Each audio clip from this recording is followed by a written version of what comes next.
It is out of these original ideas that modern element theory arose very much later. Now, atomic theories were said to have been first discovered by a fellow called Democritus, circa again 5th century BC, and it was further expounded by Lucretius in the 1st century BC, and vanished totally for 1,600 years in the Western tradition because of primarily the Christian Dark Ages. Europe adopted Christianity in the 4th century, and European went dark and imbecile. In the 17th century, Gassendi, Boyle, Newton, and Huygens introduced the atomic perspective fresh into the European discourse. But atomic theories were found earlier in South Asia. Harmsru will know many more examples than I do. An older contemporary of the Buddha discussed atomism before Democritus. Atomism is found in several early South Asian sources. In Buddhism, especially in the Sinhalese Theravada heritage, there is also atomism, not only matter, but also in time, predating the chronons, the chronon ideas of Leibniz, which arrived. We will look at ideas of Leibniz because that was seminal, it is said, to his ideas of the calculus. Now, Sri Lankan theory is very interesting. It's an interesting paper by Kalpana, which you can look at, published about 20 years ago, Buddhist Theory of Time. He also did a book on the Buddhist theory of matter, which was based on his PhD at London about 40 years ago. Now, we all heard that a fellow called Hippocrates was the father of medicine. But the Hippocrates collection gives in detail an Indian medical process of how to clean the teeth. Hippocrates also mentions several drugs of what are called Indian origin, that is South Asian origin. India is short, at that time it was not known as India. As you know, the word India comes from Indus, and it was an invention of the Arabs. Let's not go into that. And these drugs had corrupted Sanskrit names. There are also certain books in the Hippocratic collection which are close to Ayurveda than the earlier Greek ones, and the Ayurveda theory books are much earlier than the Hippocratic collection. Now, you may have heard of a fellow called Heraclitus. He said that you can't step into the same river twice, that because the river changes. If you step into it once, then you step into it again, it's a different river. Now, his thing is being touted in the West as being saying that everything is in a state of flux, but a very primitive view of theories of flux. The world as process. I mean, his writings are very, very childish. It's preceded in a far more sophisticated manner by large tomes in the Anicca and Anatta discussions of the Buddhists. Heraclitus appears an intellectual pygmy in comparison. Till Whitehead, you may have heard of Whitehead, late 19th century, Buddhism was the only serious process theory around. And process theories have an influence on evolutionary theory and so on. It doesn't take the world as that's in philosophy of science. So we will not go into, if you want to go, we can go into it later. By the time of Alexander's invasion of India, just right on the northwest, circa 3rd century BC, and the Greeks also knew of Asian knowledge on diet, hygiene, snake bites, and veterinary science. Now, slight aside, with the Portuguese arrived in Sri Lanka in the 16th century, their historian Quiros notes that the Sinhalese considered them unclean because they did not wash properly and they did not bathe in regular times.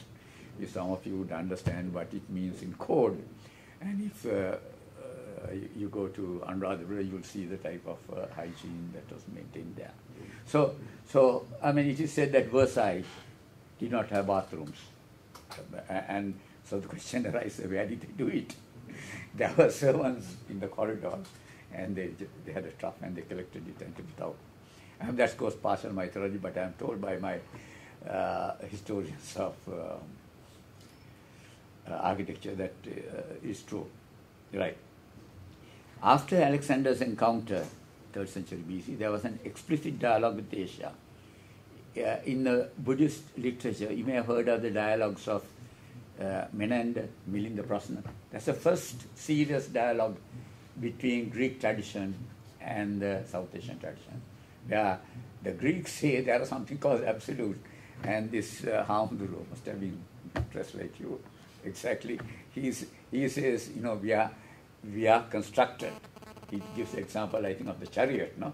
The chariot, the person, that we are constantly a process. So the first time process philosophy made serious Platonist theories, which are not very serious on hindsight. Asian medicines and herbals were referred to by several Roman writers, I don't know the names, and evidence of continuing contacts with Asia, even in the European Dark Ages, even in the extreme north of Europe, exists in the form of a Buddhist image dated circa the 6th century AD, discovered under the oldest church in Sweden. If you go to Sweden, I was a visiting professor at the University of Linköping, and I visited this museum. The older religious artifact, long before the Viking barbarians, was a Buddhist statue. The explanation given is that it was trade goods, but that's a convenient explanation, which I think belie the vast explorations taken by Buddhist monks. That's another story for another time, possibly at bedtime. And with the passing of the classical means Roman and Greek age, and the onset of the Dark Ages in Europe, with the onset of Christianity in the 4th century, contacts between Europe and South Asia still continue, this time largely through Arab intermediaries. Arabs were now to perform the functions earlier performed by the Persians, Alexandrians, and Greeks, which brought together ideas of East and West. And it's very interesting to see what the Arabs brought. The Arabs brought algebra, which was taken from us, and a fellow called Al-Khwarizmi, 9th century, key figure in the history of mathematics. The word algebra and algorithm, which in computer guys you talk about algorithms. In high school we used to talk about algebra, come from his name. And he took this stuff from essentially northern part of India, but there are other transmissions from our southern part which has been hardly touched, but maybe we can go into. He also mentioned that the number system originated from South Asia. As you know, you may have seen Roman figures, X, V, I. If you write like that, it comes very far, this large.